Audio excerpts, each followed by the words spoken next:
Policia italiane ka finalizuar me sukses operacionin Iliria duke sekuestruar rreth 1 ton drogë, armë e municione, po kush qëndron pas saj? Nga hetimet rezulton se është 47 vjeçari shqiptaro italian Roland Lame, i cili prej vitesh është një emër i njohur për policinë fshinje dhe atë shqiptare.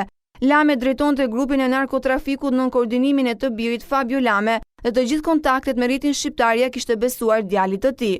Roland Lame është arrestuar në vitet 2001, 2002, 2006 dhe në 2008, akuzat e trafikut të narkotikëve dhe shkelje ligji në shtetin fshinj. Pavarësisht këtyre arrestimeve, akuzat mbetën vetëm në letër, pasi shumë shpejt ai ka rifituar lirinë duke mos hequr dorë nga aktiviteti kriminal. Sasitë e drogës sekuestruar Lames janë të shumta, nisur nga heroina, kokaina e hashashi, që ai siguronte për tregun italian nga Hollanda dhe Shqipëria. Këtë ai arrinte nëpërmjet një rrjeti trafiku që prologaritet në mbi 100 bashkëpunëtor të tij.